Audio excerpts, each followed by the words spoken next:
Hi everybody, this is Dina Harrell, Director of Advanced Academics, and this is the beginning of Module 4, Designing Curriculum for Gifted Learners. Your first thought might be, I thought as an educator my focus is really on learning design and not curriculum design. The curriculum's the Texas Essential Knowledge and Skills to start with, and then of course we add onto it, if you're an AP educator, the AP standards, college and career readiness standards, etc. But I don't design those. I design the learning that goes around those, and you're absolutely right. However, as a district, philosophically, as we start talking about designing curriculum for gifted learners, we recognize that curriculum design is about the modification and adaptation of the curriculum.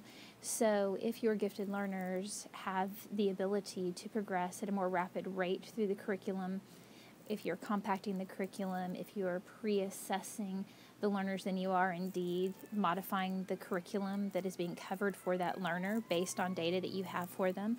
Therefore, you are actually designing curriculum specific for their needs. And thus, the necessity for this particular module. Acceleration is one type of curriculum design that will address quickly. It's usually associated, as you know, with high ability and gifted learners, and mostly is grade-based. Grade-based acceleration is any option really that shortens the number of years a child spends mastering the K-12 curriculum. Admission into high school or college before the learner has actually achieved that grade in a chronological sense are different forms of grade-based acceleration because it does shorten the number of years a student spends in the K-12 system. We're going to talk specifically about 5 types of acceleration. I just want you to be familiar with them. Grade skipping, multi-grade classes, grade telescoping, CBEs or credit by exam, and early admission into college. Grade skipping is sometimes called double promotion, and it involves cutting a full year from the usual number of years typically required for a learner to progress from kindergarten through high school. This type of acceleration is usually considered, if it's considered at all, in the early years of a child's schooling, mostly because those beginning years, learning is at a fairly basic level, and it's easier to see which children have mastered levels far above their grade level peers.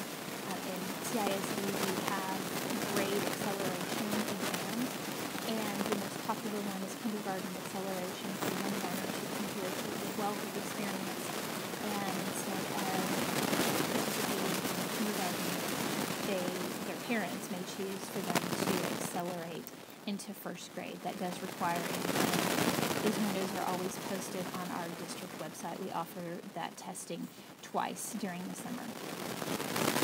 As any child who is with other children who are a year older, obviously we can talk about social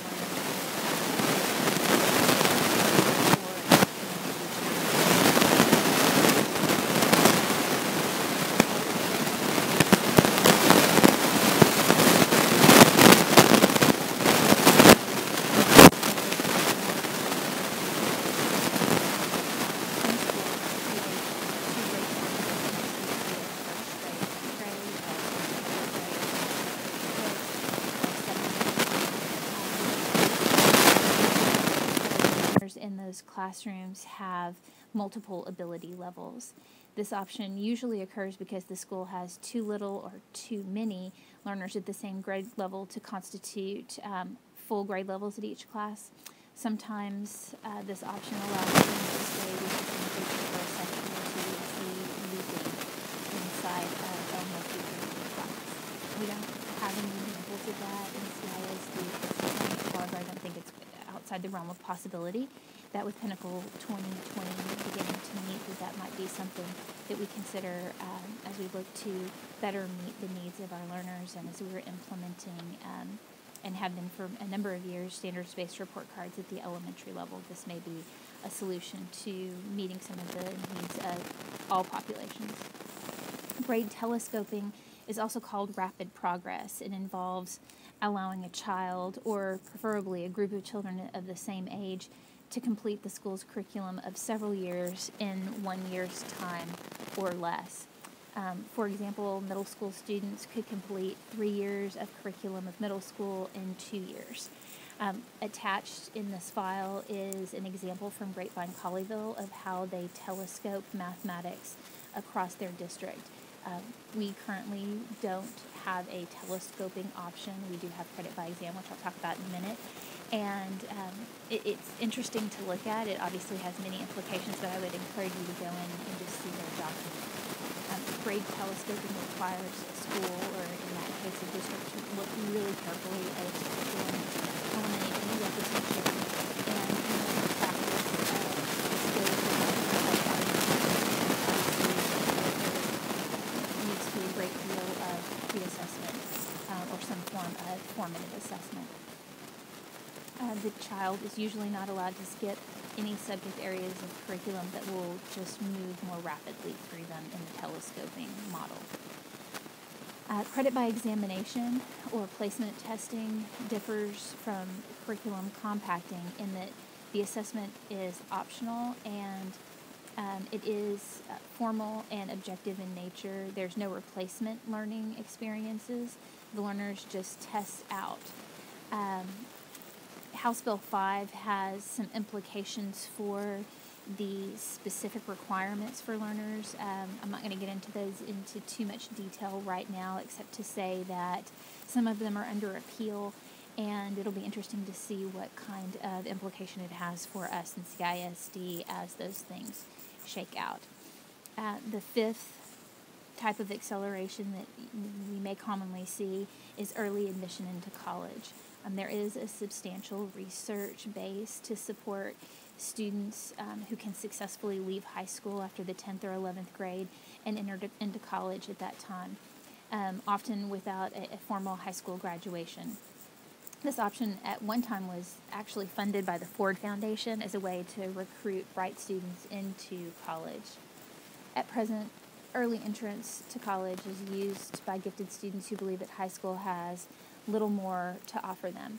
An example of early admission into college would be TAMS, the Texas Academy of Advanced Mathematics at the University of North Texas. I'll include a link in this folder if you are interested in just knowing a little bit more about that. We do have several learners from Coppell who now attend TAMS and will simultaneously complete their 11th and 12th grade years as well as their freshman and sophomore years of college at TAMS. It's an interesting program, obviously not designed for everyone, but does meet the needs of learners who have some advanced mathematical capabilities and are not interested in the conventional or traditional high school experience. In this model, we're really going to focus on curriculum design in the classroom. In other words, what is it that classroom educators can do to assess and learn the needs of their different students in this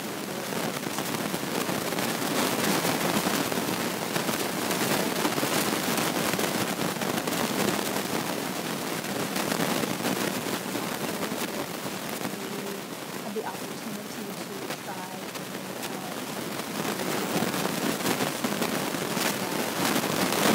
and want to share those with me. I would love that.